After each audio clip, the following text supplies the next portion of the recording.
сте чули сигурно за Коминтерната.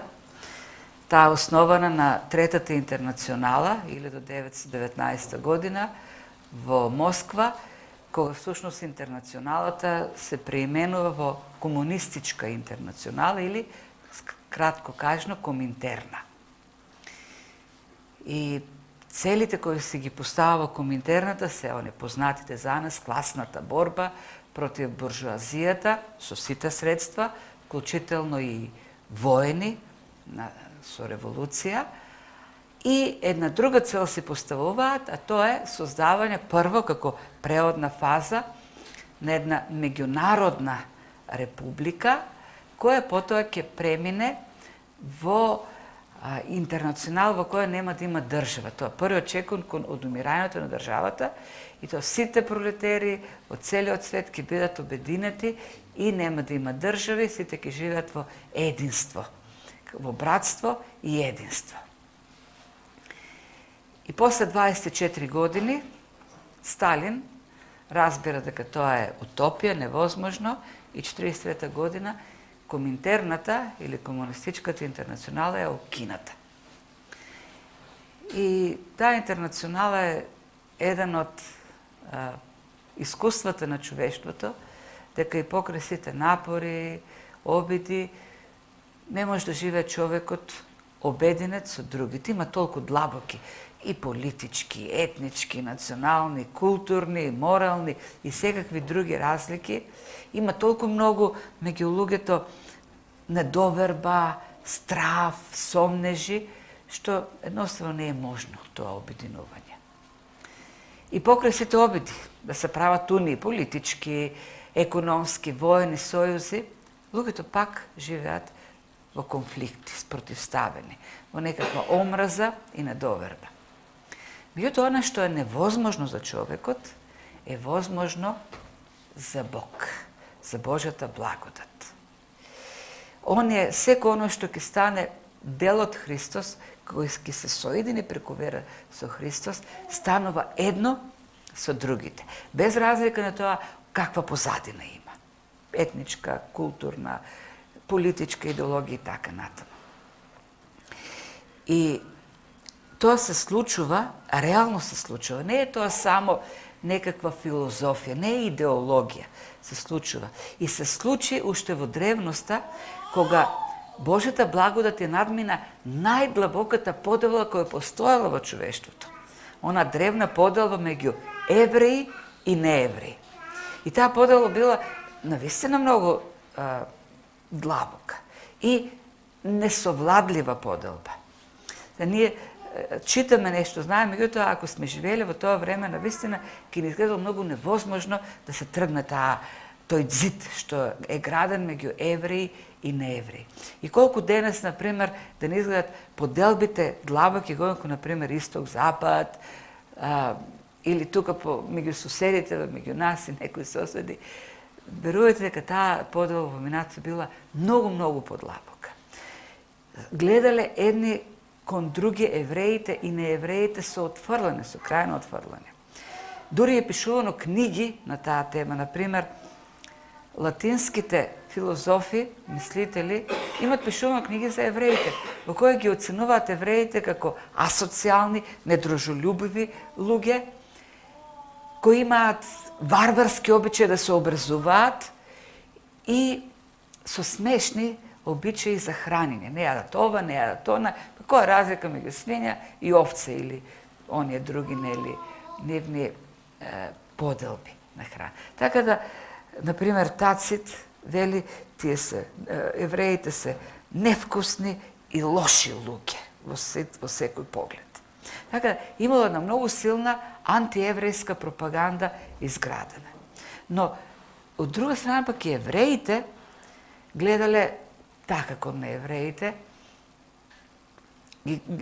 сите оние нешто што ги прават во религијата, моралот и така натаму, биле одвратни за еден евреин. Така, еден евреин не би се поздравил со неевреин, никој пат не би го примил дома, да му дојде на гости, а пак камоли па тој да оди да влезе во куќа на неевреин. А пак најголемата ерес било да седне и да јаде заедно, да вечера евреин со неевреин. И кога патувал еден евреин наоколу и ќе поминал низ села, градови нееврејски, кога ќе се вратил дома, тој ќе е тресел нозете, да го истресе целиот прав, што му се присвора така да исчисти од себе својата нечистотија, што може би во некакви контакти со земја, со прашина, ја добил на себе од неевреите. Има еден евреин кој станал христијанин, Алфред Едерсхајм, кој станува и познат библиски учител, теолог и напишал една книга, една од првите книги на таа тема. Книгата се вика Животот и времето на Исус Месијата, уште од 1883 година. И тој таму ги пишува обичаите, еврејските обичаи.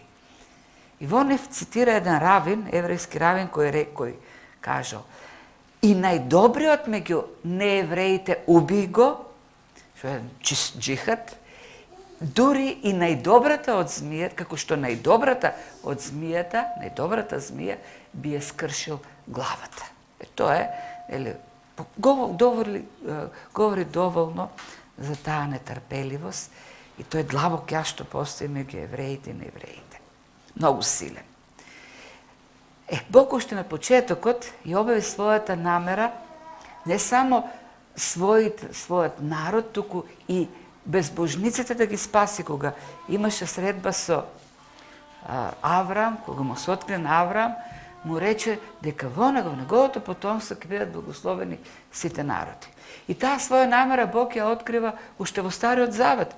Ние знаеме за неевреи кои биле спасувани. Например, најпознати случаеви се Раав, блудницата која беше ханаанка, и Рут која беше моавка. И не само што беа спасени, туку тие влегоа во родословието на Исус Христос. Сега, тука треба да предупредиме дека сите тие случаеви на спасение на неевреи во Стариот Завет, сите тие поминуваат низ јудаизам. Сите тие стануваат јудеи и се спасуваат како евреи, иако се неевреи. Сите тие треба со прозелетизам, ако се може да бидат обрезани и така да станат евреи, и тоа е нивниот начин за спасение. Меѓутоа, Христос објави, и тоа е новото. Ако, например, дотогаш некој за да биде прифатен во Божиот народ, она спасение, одобрен од Бог, тој треба да стане евреин. Меѓутоа, Христос рече на самарјанката, кога нели прашуваше Ерусалим ли е, Синај ли е планината, или пак Геризим, каде е светата планина, светото место, Христос рече, не, доаѓа часот кога секој ќе се поклонува со дух и вистина, тоест нема потреба да оди во Ерусалим, во храмот, како евреин, туку во Христос е вистинското поклонение и патот до Христос е отворен за секого. Тој не минува преку јудаизмот. И доаѓа денот. И сега ние во изучувањето на книгата Дела сме точно во тој ден за кој Христос рече. И да ви кажа, ова што го прочитавме сега е можеби клучен, најважниот момент во книгата Дела на апостолите. Тоа е историски момент кој ја менува црквата. Буквално ја менува. До тој момент црквата е еврејска. Апостолите се евреи, христијаните се евреи, иако во Самарија, нели, има христијани, меѓутоа и тие се евреи. Тие се полуевреи. Тие имат еврејски корени. Таму спорот меѓу самарјаните и евреите е чија историја е точната. Дали Самуил е еврејски цар или е самарјански цар, нели? Правам аналогија со некои наши спорови.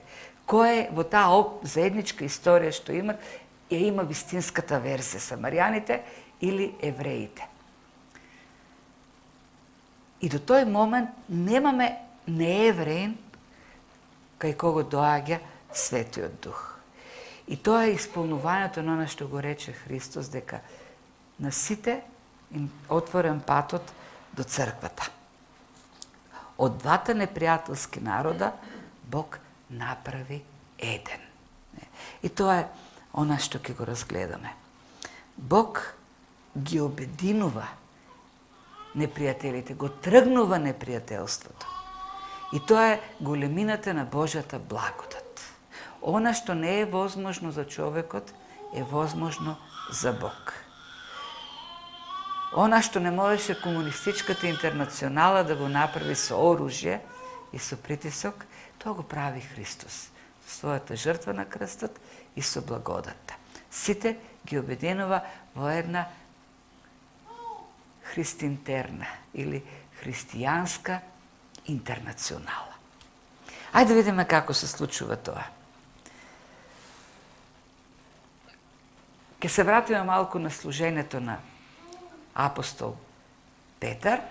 Рековме дека минатиот пат тоа го видовме, тој тргнува на една мисија низ западниот дел на Јудеја, медитеранскиот дел на Јудеја, да ги посети црквите кои веќе се основани. Црквите меѓу евреите, еврејски цркви. И прво отиде во Лида и тамо беше она чудото со Енеј кој долги години, 8 години беше неподвижен во постела, го излекува Бог и затоа се расчу низ целата таа Саронска долина.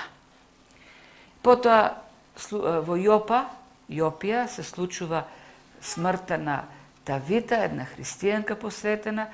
Христијаните го молат Петар да дојде и се случува исцелението, т.е. воскресението на Товита. За тоа време, додека тој е во Јопија, во куќата на Симон Кожерот, се случува пак нешто во Кесарија, оној горниот дел, северно, некаде околу 40 километри од Јопија. Таму има еден, прочитавме, стотник Корнилиј. Кесарија е релативно нов град или град кој е подновен на орнатини на стар град.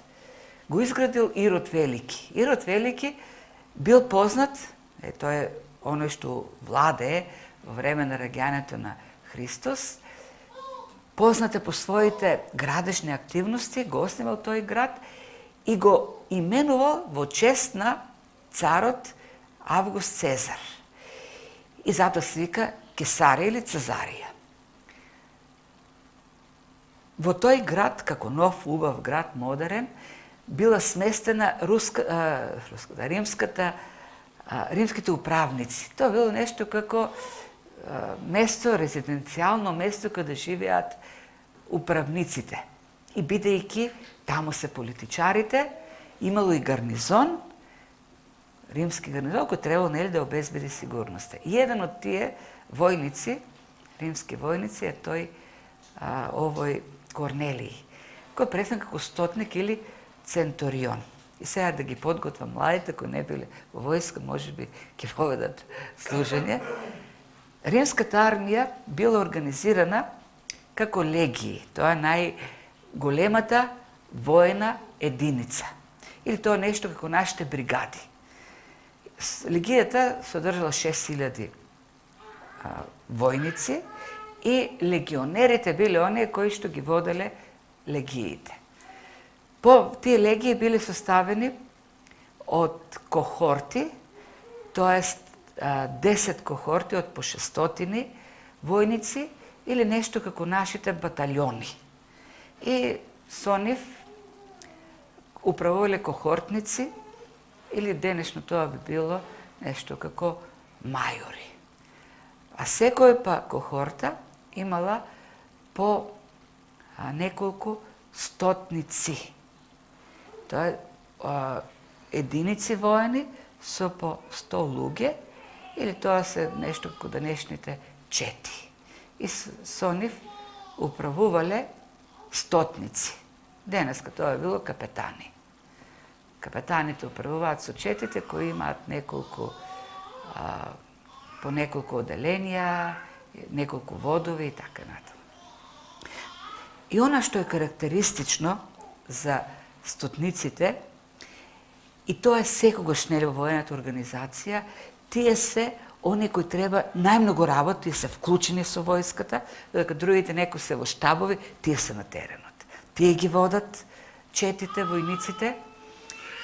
И според описите што ги дава, например, Поливија, еден римски и филозоф и историчар, тие се најдоблесните, луѓе со интегритет, посветени, многу морални и луѓе кои не туку така се впуштаат во опасностите, многу одмерено и на крајот се они кои први се жртвуваат за своите војници во битките. И има исто така и христијански историчари кои се занимаваат со тоа време, например Вилијам Беркли во своите дела вели дека највредните, најдостоинствените, најфините војници во римската армија биле стотниците. И интересно дека најмалку тројца стотници се спомнати во Новиот Завет и сите во такво позитивно светло. Например, се кјавате во Капернаум, во Марко 2, Матеј 8 глава, дојде еден стотник кај Исус, чишто слуга беше болен, и му рече: Господи, те молам, излекувај го. А тој слуга бил на еден ден оден, и Исус решил да тргне и стотникот му вели: не, Господи, и јас сум предпоставен на починете, и кога ќе им кажам оди таму, оди онаму, прави го и тие слушат. И верувам дека тие имаш власта. Ако кажеш, мојот слуга ќе биде здрав. И тогаш Христос се сврте кон евреите, учениците им рече: таква вера не сум видел ни меѓу, нели, овие што се нарекуваат Божи народ. Ова е вториот стотник Корнелиј, и уште еден стотник има, оно што го придржуваше Павле на патот кон Рим, и таму е представен така, како е човек со интегритет, многу добра светлина. И овој Корнелиј, што го гледаме овдека, е представен и како човек со многу добри дела. Пишува овдека Лука дека многу добри ни правил на народот, многу милости ни дал, и кога кажува народот, зборот народот во Новиот Завет кога ќе биде спомнат, не е зборот етнос, туку евреите. Тоа е народот. На евреите правил многу добрини. И за тоа и дека се молел на Бог и така натаму. И од ова што овде, како што е напишано, се сода впечато како Корнелиј да бил прозелит уствари. Човек кој поверувал, го прифатил јудеизмот и живее како евреин. Меѓутоа, целиот текст понатаму дава сосема друга информација. Тој не е евреин, не е прозелит. Не, за да биде некој прозелит, основното е да биде обрежан. Тоа е начинот тој да стане јудеин. Меѓутоа, самата позиција не дозволува како стотник. Тој не би бил прифатен од неговите војници, а и целиот текст понатаму ни вели дека тој си останува безбожник. Не во смисла дека не верува, туку не е евреин. За евреите, не евреите се безбожници. Но она што се случувало често во древноста е луѓе кои биват привлечени од јудеизмот, бидејќи сепак времето на Новиот Завет е време на краен неморал, декаденција, на нечесност, додека евреите сепак живееле посветен живот. И моралните луѓе биле привлечени од јудеизмот. И што правеле таквите луѓе? Оделе во синагогите, читале од Стариот Завет и се молеле на Јахве. Тоа на што го карактеризира тој начин на вера. Без прозелитизам, без да бидат обрежани. Дури испазувале некои правила од храната и саботата некои дури ја почитувале. Така да, најверојатно, не можеме да кажеме дали сигурно, станува збор за таков човек, бидејќи кога вели Лука дека му се молел на Бог, тој не мисли на Јупитер, на Марс, на таквите богови. Тој мисли на Јахве. Се молел на Јахве. И кога правил милостина, ја давал таа милостина на евреите. Така да имал некакви подготовка, имал тој човек од Бог за ова што следи понатамо. Тој благочестив или богобојазлив карактер. тој верувал во Јахве.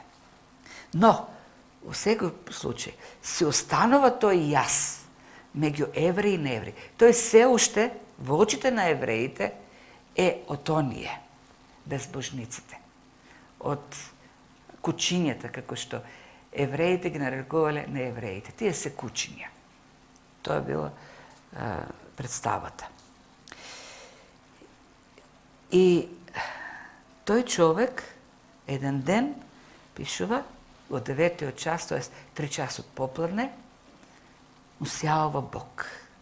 Кај таа подготовка, на крајот, тој човек го барал Бог, Бог го привлекол кон него и на крајот му се открива, вели, преку ангел. Сега вака ќе направиш. Корнелиј се уплашува, што по име го вика, му се обраќа. Нели, Корнелиј му вика прво. И Корнелиј се стреснува од страв. И му продолжува, сега ќе пратиш луѓе да отидат во Јопија и му дава координати буквално како за GPS. Во Кесарија, покрај брегот, има една куќа, таа куќа е на Симон Кожарот, сигурно нема многу куќи на кожари покрај брегот, и таму има еден Петар, ќе му кажеш да дојде во Кесарија. Сите овие инструкции што ги дава Бог, од тука па натамо, се неверојатни.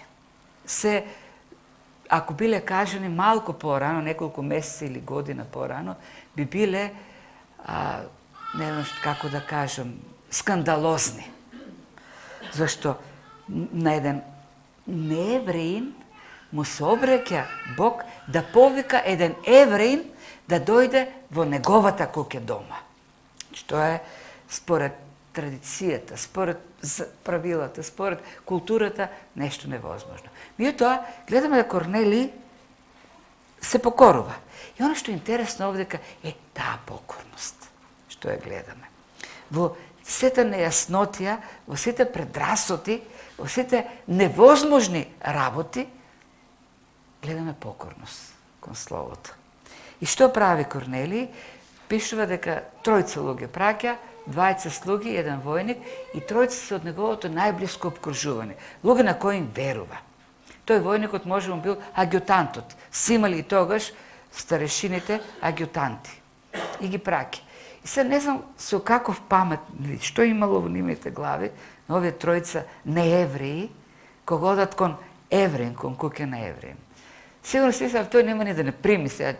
Ајде, нашиот господар, нашиот старешина, што му се поматил умот со јудизмот во ред, ама сега да не праќа во куќа на евреин и да ги викнеме, па да се крене тој да дојде со нас во една куќа на неја. Тоа е невозможно. Во армијата заповедта е заповед, се исполнува. И ако размислувале така, со право размислувале, зашто Петар навистина бе ги примил. Меѓутоа има подготовка за тоа време кај Петар.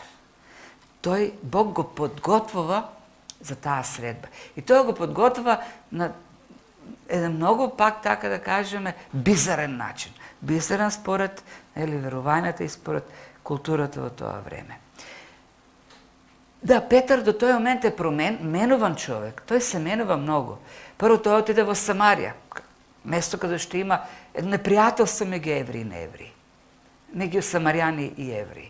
Меѓутоа, како што реков, сепак самарјаните имат корен, заеднички корен со евреите. Да, тие се карат за историјата, кој е во прав, кој е во право, чија историја е точната верзија, така нато. Меѓутоа, веруваат во еден Бог и се подпираат на Стариот Завет.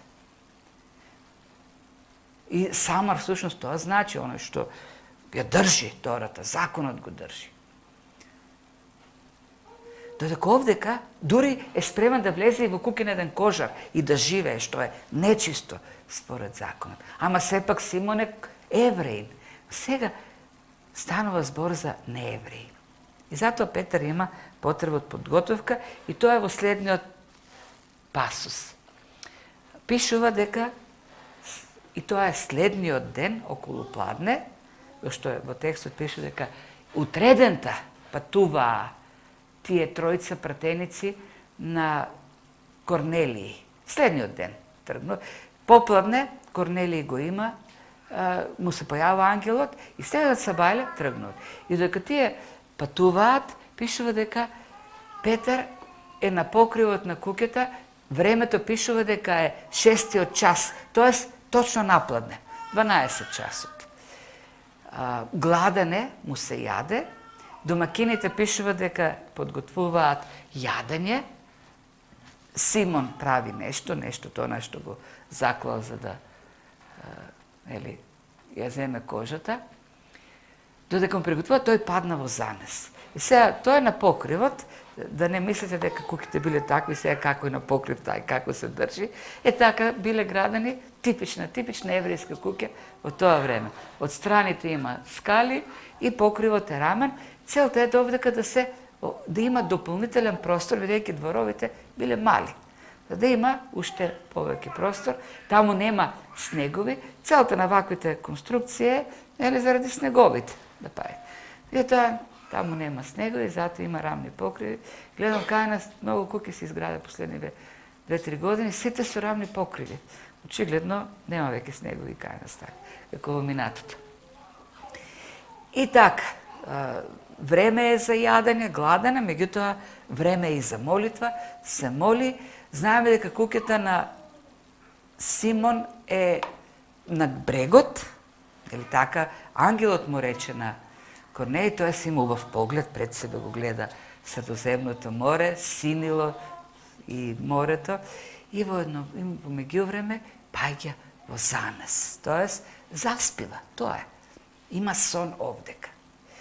Тоа синило наеднаш почнува да се претвора во еден голем сад, пишува, во вид на големо платно.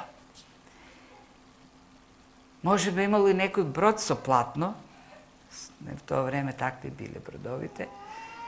Но она што е чудното, овде некој велат, тој бил гладен и сега и гледа животни, храна гледа во тоа. Тоа е како трпеза е тоа уствари.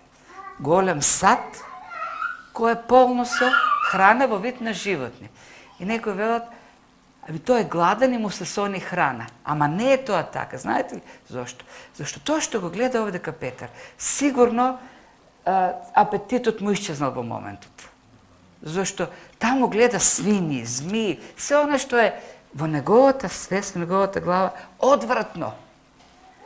Тој цел од раѓање е учен дека тоа е гадно, нечисто и не смее да се јаде. И наеднаш, како што бил гладен, сигурно се одјадело. Зашто сето тоа е одвратно во неговот ум, во неговата психа.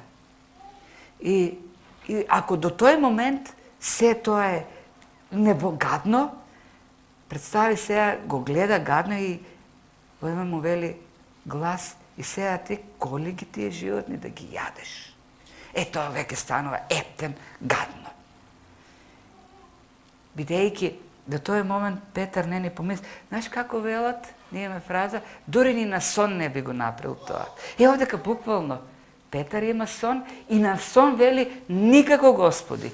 Ели така рече, никако Господи. Зашто никогаш порано јас не сум ја погано или нечисто. Сега, внимавате, ова е глас што доаѓа од Бог, од небото се спушта сето тоа. И од небото доаѓа гласот. И разбера Петар дека Бог му заповеда сега, ова ќе го заколиш и ќе го јадеш. И Петар вели, никако дури ни на сон, тоа нема да го направам. Сега овде ке има непокорство, нели? Бог му заповеда, а Петар не се покорува. Некои сметаат дека Петар овде го открива еден тест. Бог сака да го тестира. Гладен е Петар во моментот, ајде да видам дали ќе се искуши и да јаде нечиста храна. Меѓутоа, не верувам дека помислил такво нешто Петар.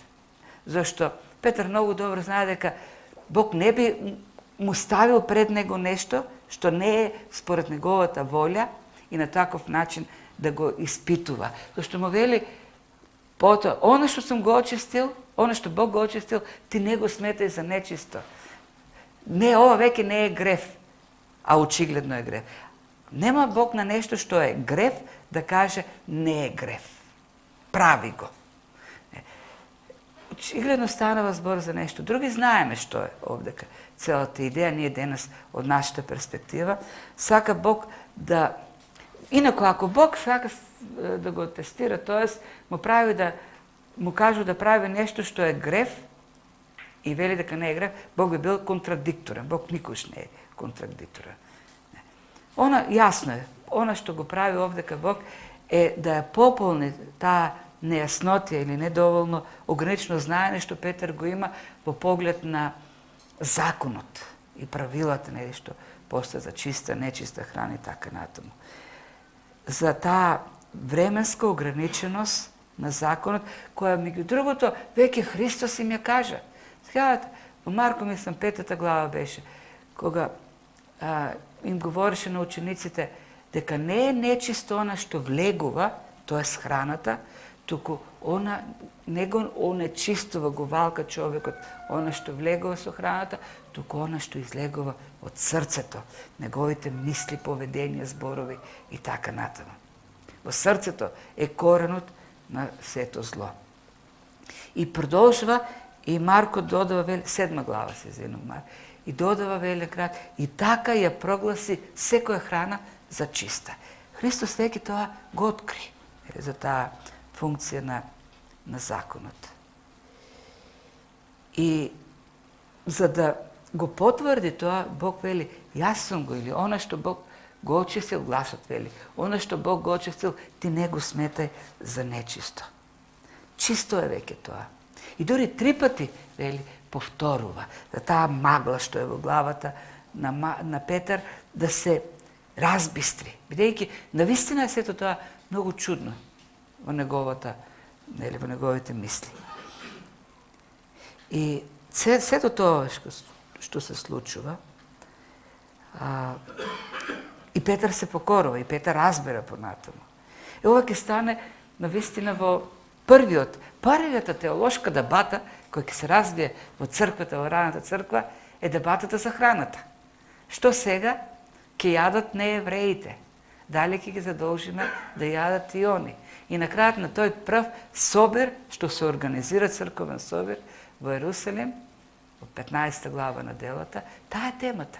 И таму Петар ќе биде оној кој што ќе сведочи дека законот, дека тие правила не важат. Меѓутоа тој го учи на овој начин, ова овдека што е напишено. Така, но целата поента ова дека на тој сон за храната е тргнувањето на тој преграден зид меѓу евреите и неевреите, како што нели во 2 глава апостол Павле пишува. Во Христос на крстот тој зид се тргна и од двата народа направи еден народ.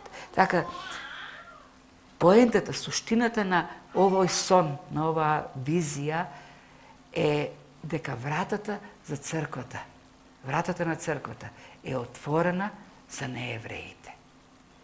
И тоа е тој клучен историски момент, зошто бидејќи од тука натаму црквата ќе почне да се полни со неевреи.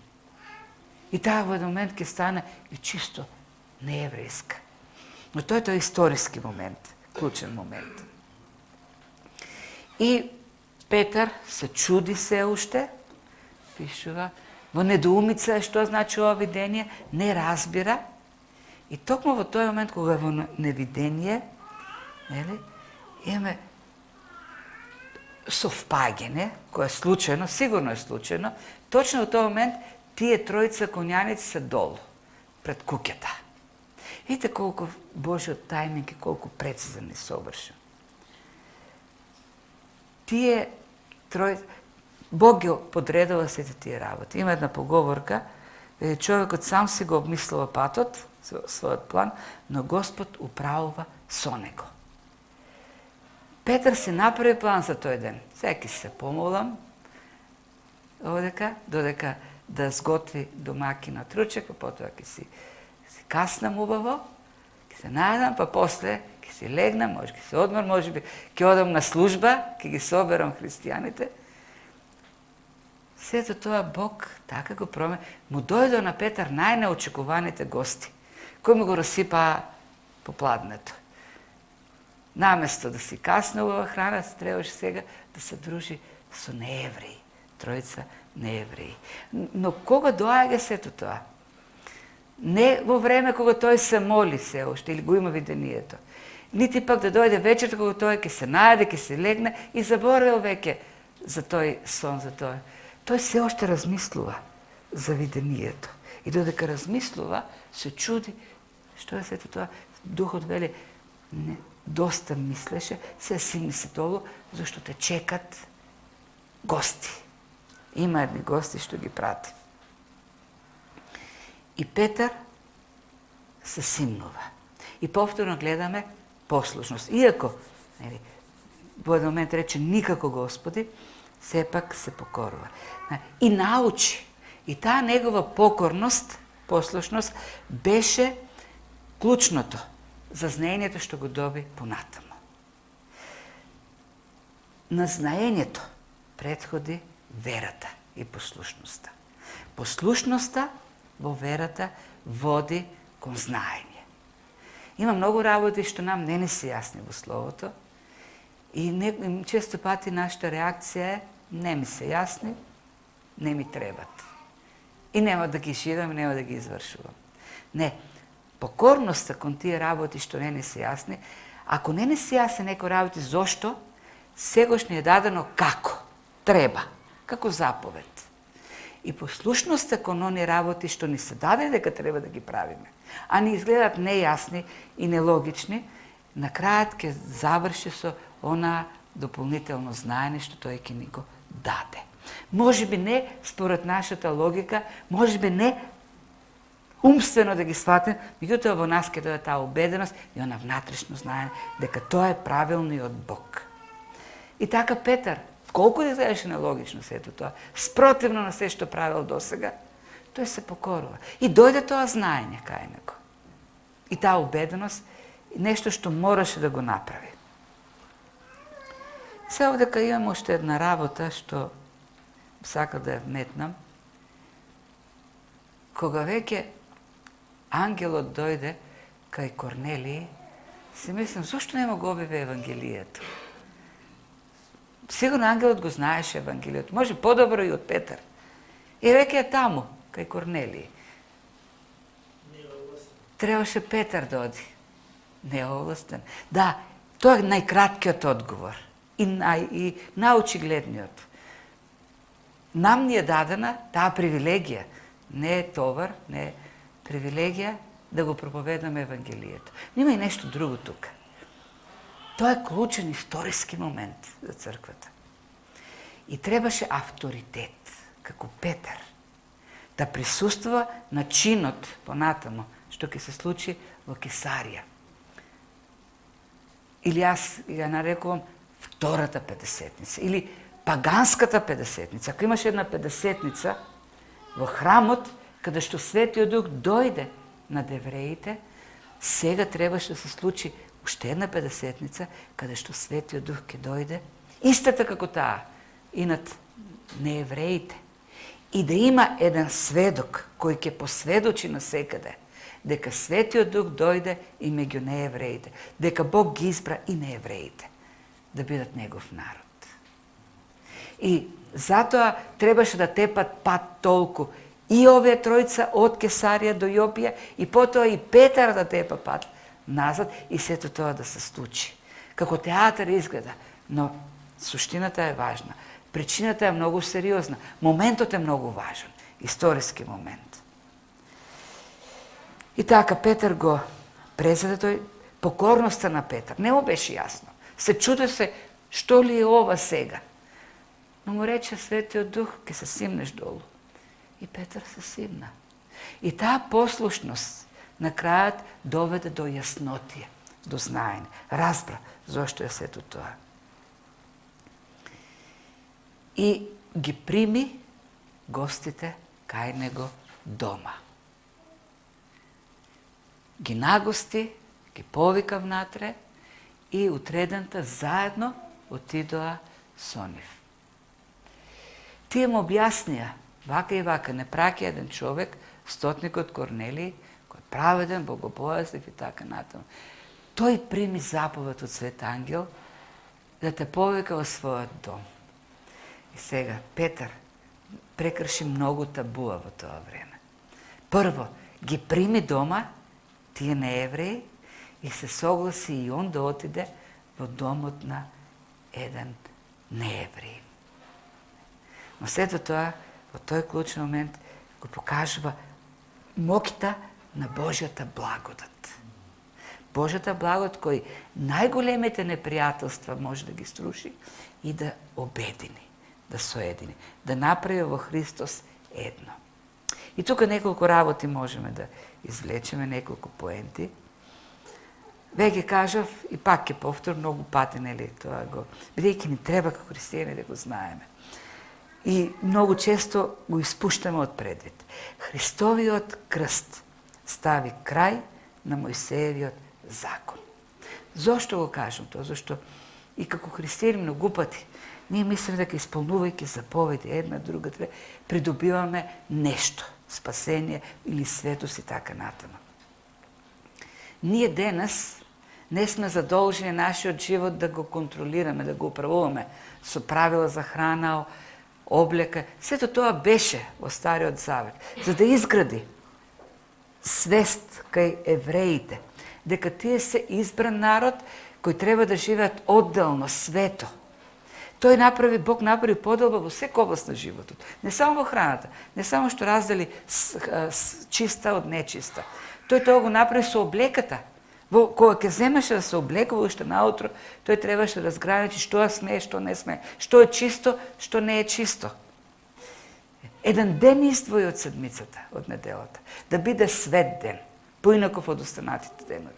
Зашто евреите требаше да живеат со сознанието дека они се одделени од Бог, од останатите, и треба да живеат во светост и праведност, да му припаѓаат на Бог. Се во тој закон ги потсетуваше, да, и на крајот на краишта покажуваше кон Божјата светост, Божјото совршенство. Законот е свет и совршен. Меѓутоа, таа совршеност на законот и светост, ние не ја придобиваме исполнувајќи нешто од законот, туку таа ни е подарена од Бог. По благодат ни е дадена. И затоа ние не исполнуваме заповеди за да го доброволие Бог и да бидеме пред Него свети и праведни. Не, ние сме свети и праведни во Христос. Сега, тоа е едниот екстрем. Ние треба сега да правиме работи, за да бидеме добри и да бидеме свети. Но има една друга крајност пак. Друга крајност која е од други христијани, која сега веќе нема правила, нема закони, нема ништо во нашиот живот. Само благодат. И нема ни грев дори веќе во нашиот живот. И не треба ни покаяние, ништо. Не, ние живееме под Христовиот закон. Но тој Христов закон е всушност Христовиот живот кој ние го следиме. Светиот Дух, живејќи во Словото и одејќи по Духот, тој е тој кој не преобразува. Да го живееме примерот на Христос, да го живееме животот на Христос, да го исполнуваме оно што Христос ни го оставил како пример во Словото. И тоа е дејство пак на благодатта, во која ние можеме со силата што ни ја дава, со благодатните ресурси да го живееме и да се преобразуваме постојано и постојано. Второто нешто што можеме да видиме овдека, иако не преобразува Светиот Дух, во нас има противречности. Тоа што го кажа Петар, никако Господи, и ние знаеме многу често пати, го кажуваме. Свесно, несвесно, со наши постапки и така натаму. И тоа е така бидејќи, иако сме спасени, иако сме оправдани пред Божиот суд, иако сме прифатени во Божјото семејство, осинети, посвоени, ние сме грешници. Тоа е тоа. Стариот човек останува во нас. Облечени сме во Божјата праведност, во Христовата светост и праведност, но ние се остануваме грешниците кои имаме и слаба вера. Тоа е факт. Имаме слаби тела. Има една тешка борба што секојдневно се води во нас. Борба меѓу телото и духот. И тоа се останува така до крајот, додека сме овде на земјата. Тоа е тоа. До крајот ние ќе се останеме овдека несовршени. Нема да достигнеме овдека на земјата совршенства. Но, од друга страна, пак ќе кажеме, дека треба да очекуваме подобрување и развиток. Или едно прогресивно осветување, едно преобразување. Како што беше со Петар. Гледајте го Петар од моментот кога рече јас не сум ни чул за Господ, за Христос, јас нешто немам со него, кога го судеа Христос. Па тоа е момент кога тој и со самарјаните се дружеше и влезе во куќите на кожарот и сега оди во домот на еден стотник, не евреин. Сето тоа како резултат на послушноста, што ја покажуваше како прв чекор вера за тоа подобрување, за тој развиток и растеж. Ние треба да се подчиниме во послушност преку верата на Христовите заповеди, на Словото и да се вклучиме во тој процес кој ќе го прави Духот со нас. А тоа пак на крајот, и тоа она што сакам како поента да го истакнам, не може, а да не резултира со влијание на односите со луѓето и односите со Бог. Тие непријателства што ги има меѓу луѓето, од каква и да е причина, да бидат надминати. И од непријатели да станат едно. Како што Петар и Корнелиј станаа едно. Тоа покажува големината на Божјата благодат. Какво и да е непријателството, Божјата благодат може да го надмине. Дури најдлабоките противречности. Дури и во најдлабоката непријателство и конфликт во бракот, Божјата благодат помага, е силна да ги надмине. Колку и да се нарушни односите меѓу родител и непокорно дете, Божјата благодат помага да се надмине тоа. Божјата благодат го прави она што не може човекот со своите усилби да ги прави. Бог ги руши бариерите и соединува таму каде што имало поделба. Ништо не е претешко за Бог. И последното што сакам да го истакнам како една поука од овој расказ е за нечистотата, тоест секоја нечистота Бог може да ја претвори во чистота. Тој голем сад како платниште, со сите тие таму нечисти работи што биле во него, змии, крокодили, гуштери, свини, и тоа сме ние. Сите ние, нечисти, се биле нечисти. Но со Божјата благодат сме очистени. И тоа е големото Божјо дело на спасение. Божјата благодат допира до нечистите. И до она до што Бог ќе се допре, станува чисто. Тоа е го. Колку и да е тоа нечисто. Затоа, бидејќи ние сме луѓе кои живеат со предрасуди, и тие веднаш ни доаѓаат во главата, тоа е првиот инстинкт што го имаме, кој ќе видиме нешто што е поинакво, поразлично, предрасудите, не треба да гледаме, да исклучуваме некого од Евангелието, од Божјата благодат, поради тоа што се нечисти. Или поради тоа што изгледат невозможни за Божјата благодат во нашите очи. Најневозможните за спасение луѓе и на нив треба да гледаме како на потенцијални наследници на благодатта. А такви ги има насекаде. Ги има во нашето семејство, ги има во нашето обкружување, ги има на работа можеби ги има во соседството, ги има во храмовите, ги има во џамиите, ги има насекаде.